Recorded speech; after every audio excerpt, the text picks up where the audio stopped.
That scream during the cliff jump is completely real. Sylvester Stallone broke a rib on take 3 and kept going. This film passed through 9 A-list stars and nearly 18 screenplays. These are 20 hidden details you completely missed in Rambo First Blood. Number 20. The franchise reputation makes viewers assume Rambo enters hope and leaves a trail of destruction.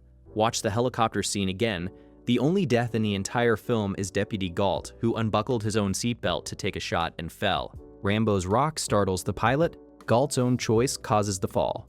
Director Ted Kotcheff and Stallone stripped every direct kill from the original Michael Kozol and William Sackheim screenplay during rewrites. The novel by author David Morrell had Rambo ending more than 13 lives. The film version leaves him with 0. Every action sequence in First Blood is about evasion and property damage. Watch any pursuit scene and notice Rambo consistently moves away.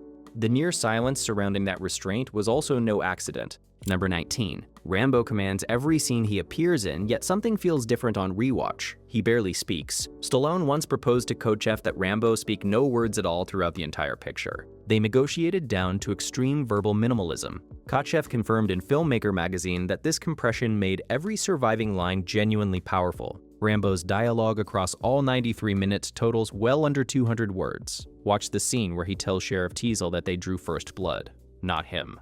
That line lands with such force precisely because almost nothing has come before it. Stallone built the character around silence as a creative decision, not a limitation. The first name he chose for this nearly wordless character contained its own hidden meaning.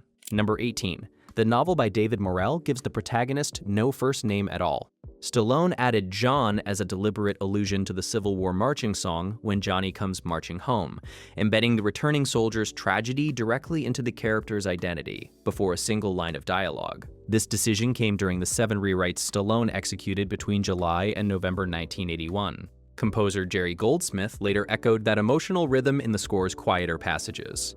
Watch the opening walk toward town. Kotcheff frames it specifically as a lone soldier returning to a country that has moved on without him. That framing was encoded in the name Stallone chose before cameras rolled. The knife Rambo carries on that same walk was also Stallone's invention. It does not exist anywhere in Morrell's original text. Number 17. Every viewer notices the large survival knife Rambo carries through the wilderness. Stallone brought in James B. Lile of Russellville, Arkansas, known professionally as the Arkansas knifesmith, to design and produce it specifically for the film.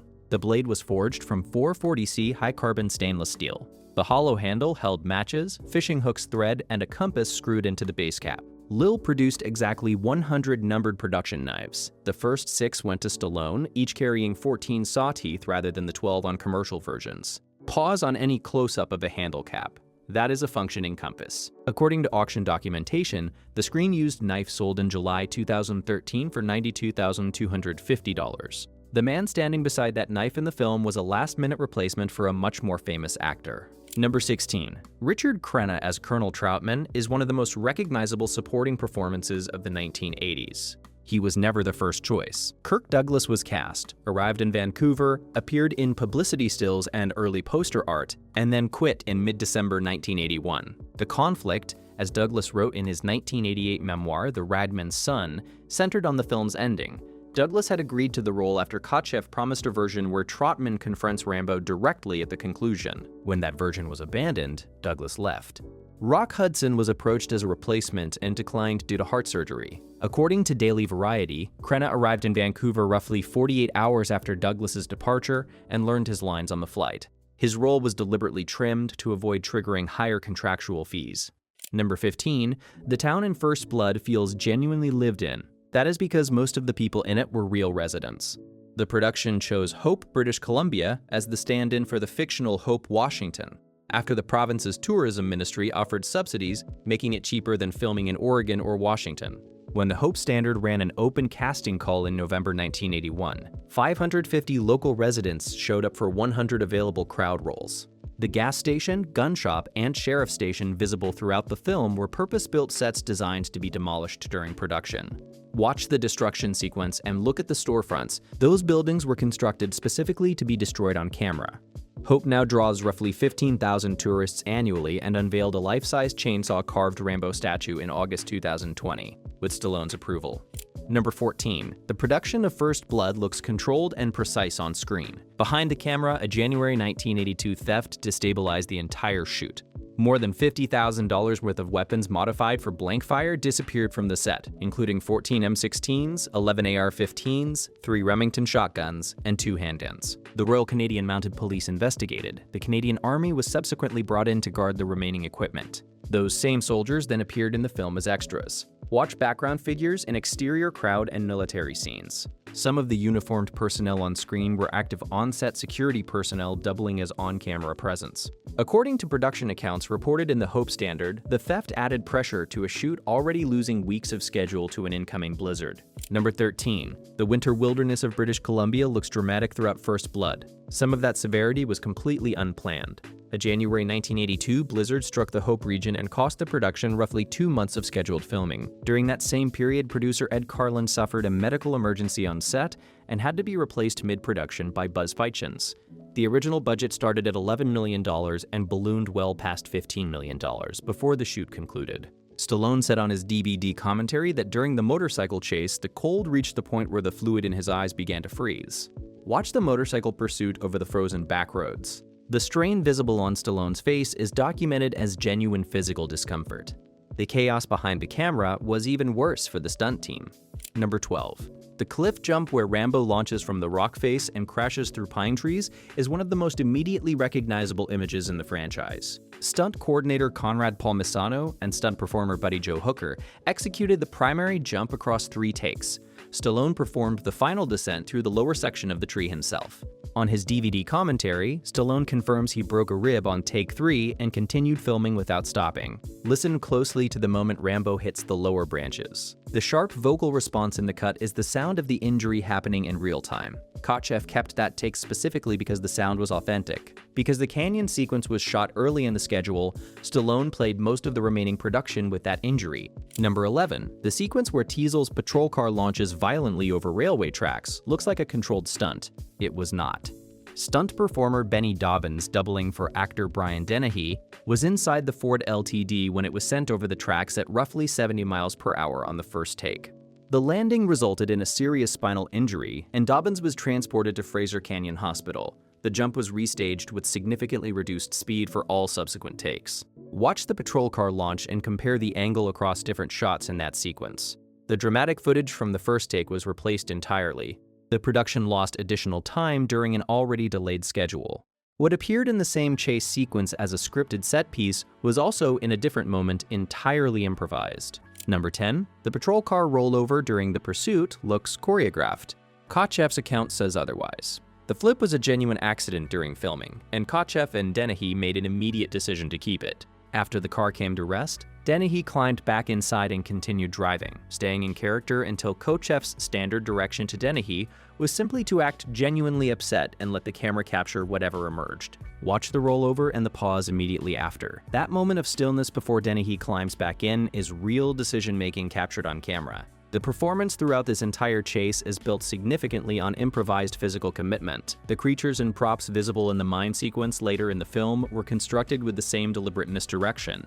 Number 9. The mine sequence where Rambo crawls through darkness surrounded by what appear to be rats is one of the film's most visually striking moments. The animals crawling over Stallone were not rats. They were white laboratory mice dyed brown for the shoot. In the same mine sequence, Stallone placed his hand over a prop charge just before it detonated, injuring his hand and briefly believing he had seriously hurt his thumb.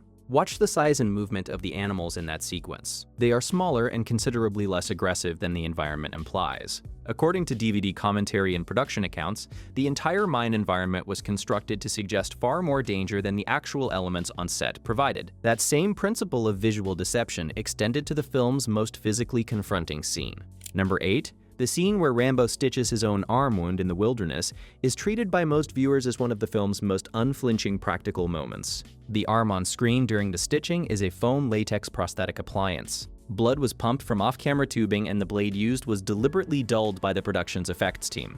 The performance surrounding it is Stallone's. The tissue being stitched was manufactured. Watch the angle cuts during the stitching sequence. The camera repositions slightly between shots to accommodate the prosthetic without revealing the transition. According to DVD commentary and production documentation, costume designer Tom Bronson and the effects department collaborated on the construction. The deliberate misdirection applied to props and physical elements throughout this production extended to the film's most iconic piece of costume as well.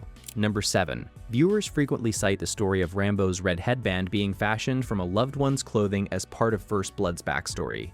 That origin story belongs to an entirely different film. It was established in a deleted scene from Rambo, First Blood Part 2, 1985, where Rambo creates the bandana from a companion's clothing following her death.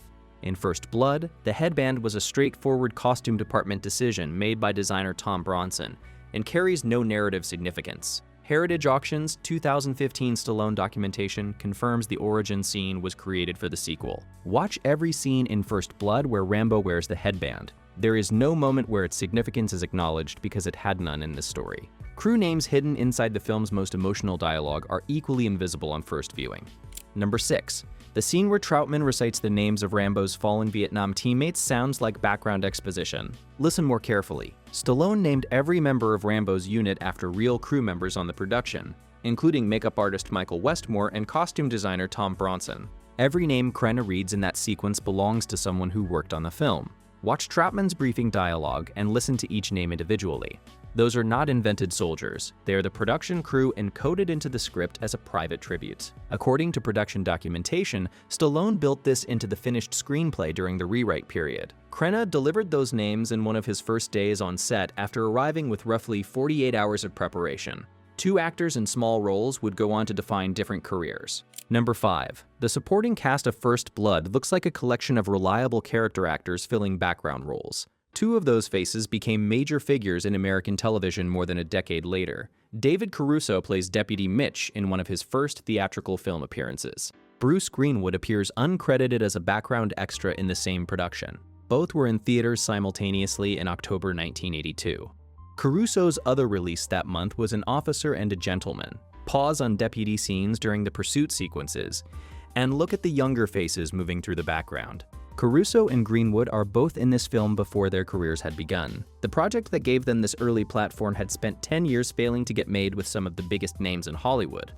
Number 4. Stallone's performance feels so specifically constructed that it is difficult to picture anyone else in the role. 10 years of failed packages suggest the character came close to becoming unrecognizable. Between 1972 and 1981, the project was developed for Paul Newman, Steve McQueen, Robert De Niro, Clint Eastwood, Al Pacino, James Caan, Nick Nolte, Michael Douglas, and Brad Davis, who was contractually attached before a studio acquisition collapsed the package. The AFI catalog, drawing on a 1985 Los Angeles Times reconstruction, traces the chain of near misses. Stallone reportedly read the script over a weekend and said yes. Watch any scene requiring the physical stillness Stallone brings. None would have built that performance the same way. The rough cut Stallone saw after filming made him attempt to stop the film from ever being released. Number 3. The finished film is tight, propulsive, and has become a defining action classic. The first assembly of footage was the opposite. The initial rough cut of First Blood ran approximately 3.5 hours. Stallone saw the assembly and believed it would end his career. He reportedly attempted to purchase the negative from producers Mario Kassar and Andrew Vina to destroy it before release. Editor Joan Chapman, who would later cut Witness and Seven, worked with Kotcheff and Stallone to bring it down to the 93-minute theatrical release. According to Stallone's DVD commentary, the gap between that first cut and the finished film was among the most difficult creative experiences of the production. Watch the pacing of any sequence and consider the raw footage behind it ran more than twice as long. Number 2. The surrender ending viewers know, where Rambo breaks down and is led out by Troutman, was not the ending Kotcheff originally shot. Kotcheff filmed the conclusion from Morell's novel, in which Rambo chooses to end his story on his own terms after pleading that he cannot face imprisonment. The sequence was shown at a Las Vegas test screening in early 1982. The reaction was hostile enough that producers Vajna, Kassar, and Faitchans ordered a new ending. A replacement surrender sequence was shot in March 1982, months after principal photography had wrapped. Kotcheff told Entertainment Weekly he conceived of the entire film through the lens of what many Vietnam veterans were experiencing in that era. Watch the theatrical finale, knowing it replaced a conclusion Kotcheff still considers the correct one. Number 1. The Rambo franchise is one of Hollywood's most commercially dominant action series. The film that built it was almost unrecognizable from the version Stallone read. The original Kozol and Sackheim screenplay had Rambo ending 16 lives. Stallone reduced that count to 0 direct kills across at least 7 rewrites. He stripped dialogue to near silence, invented the survival knife, added the first name, and wrote the breakdown monologue from real veteran accounts. Stallone confirmed on his Blu-ray commentary that the words Rambo delivers in that closing speech came from actual veterans he spoke with during the rewrite period. The film that opened in October 1982 through Orion was not the film its director intended, and not the one its original cast was hired for. Watch that final monologue. Those words came from real people. Rambo First Blood was built on accidents, walkouts, rewrites, and one of Hollywood's longest development disasters. A knife invented for the film, a co-star who arrived 48 hours after his predecessor quit, and a lead actor who tried to destroy the cut. Every scene is hiding something. Which hidden detail surprised you most? And what film should we open next?